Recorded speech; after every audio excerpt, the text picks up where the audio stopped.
Сәлеметсіздер ме 7 сынып оқушылары, біз бүгін 3 тоқсанға арналған жиынтық бағалаудың тапсырмаларын талдайтын боламыз. Бірінші тапсырманы оқимыз.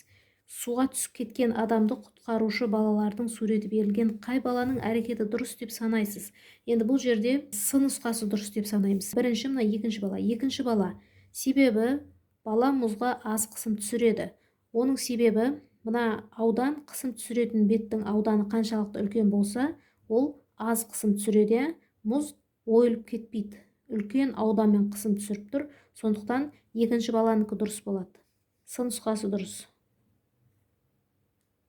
Екінші тапсырма. Екі бірдей жабық ыдыстағы газдың массалары бірдей. Осы ыдыстардың бірі жылы бөлмеде, екіншісі суық бөлмеде тұр. Жылы бөлмеде тұрған ыдысқа қатысты дұрыс тұжырымдаманы көрсетіңіз. Бізге бірнеше жауап берілген. Жылы бөлмеде тұрғандықтан температура жоғары, молекулалар жылдам қозғалады, ыдыс қабырғасына соғылады және қысым жоғары болады. Сонда В және С нұсқалар дұрыс. Үшінші тапсырма. Ауданы 0,4 метр квадрат ауданға түсірілген күш 100 ньютонмен әсер ететін болса, қысым қандай болар еді? Бұл жерде аудан берілген, күш берілген, қысымды табуымыз керек. Қатты денелер үшін қысымның формуласын жазамыз. F бөлінген S.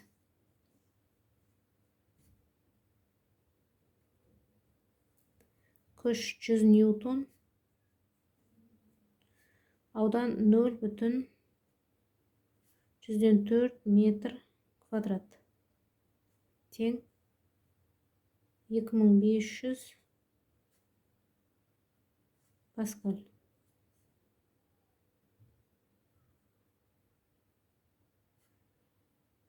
Жауабы 2500 паскаль.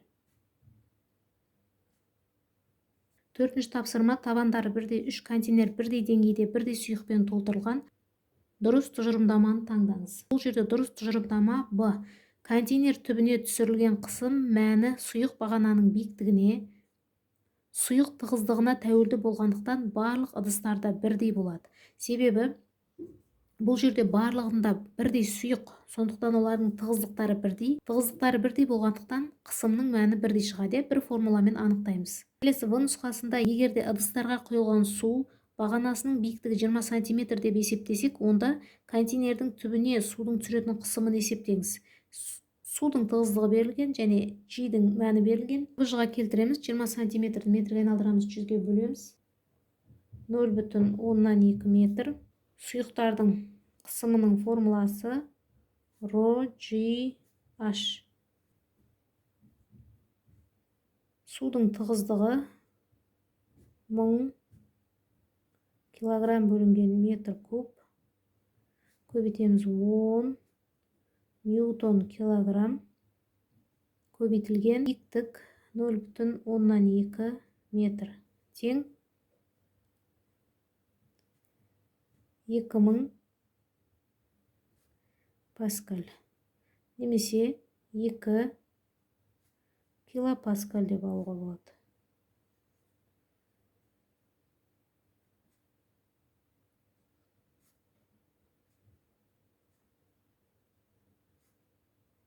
Бесінші тапсырма. Аудан 10 см квадрат. Гидравликалық машинаның кіші поршеніне 2 ньютон күш әсер етеді. Үлкен поршеннің 100 см квадрат болса, оған қандай күш әрекет етеді? Қабыжға келтіріп аламыз. 10 см квадратты метр квадратқа айналдырамыз. 10 мыңға бөлеміз, сонда 0,1 метр квадрат. 100-ді 10 мыңға бөлеміз, 0,1 метр квадрат. F2-ні табамыз. Гидравликалық машиналарға байланысты формуланы жазамыз. F2-нің F1-ге қатынасы тең болады S2-нің S1-ге қатынасына. Енді осы жерден F2-ні тауып алатын болсақ, F1 S2, F1 көбейтілген S2 бөлінген S1. F1 2 ньютон көбейтілген S2 0,1 метр квадрат. S1 0,1 метр квадрат. Тең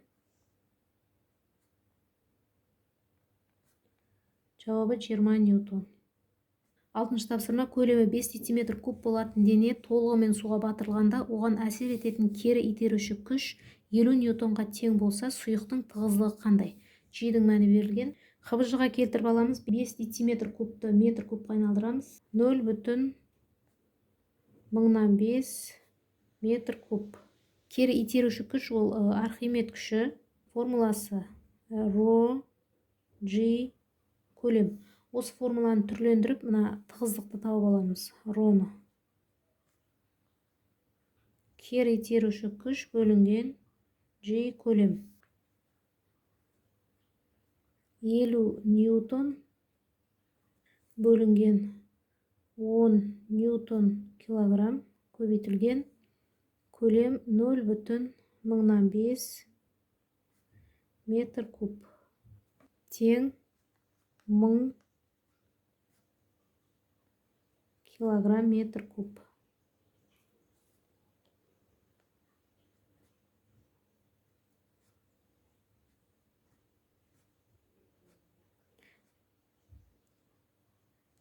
Жетінші тапсырма жұмыртқа, мұз, спирт, су, тұздың судағы ерітіндісі берілген схеманы пайдаланып қай ыдыста су құйылғанын анықтаңыз.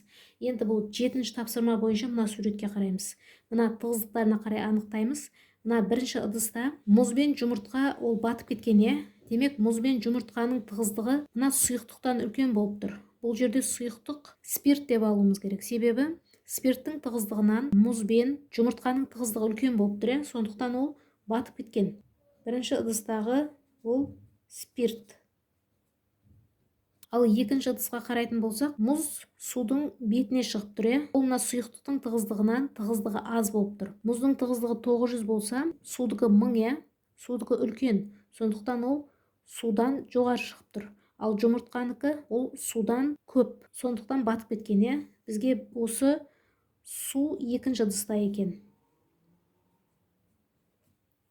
Ал үшінші ыдыста мұз бен жұмыртқаның тығыздығы мына сұйықтықтың тығыздығынан аз болып тұр. Ең тығыздығы жоғары тұз ерітіндісі. Ерітіндінің тығыздығы екеуінен де үлкен, сондықтан ол судың бетіне шығып кеткен.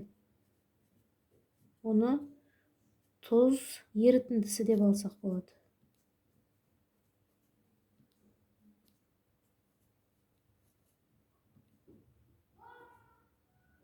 8-ші тапсырма локомотив 30 секундта қандай аралықты өтеді? Егер тарту күші 90 ньютон, қуаты 600 ватт болса.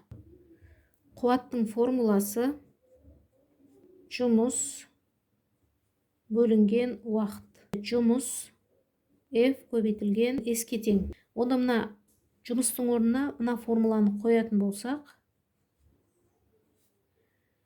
F көбейтілген S бөлінген уақыт. Осы формуланы түрлендіріп, мына S-ті тауып аламыз.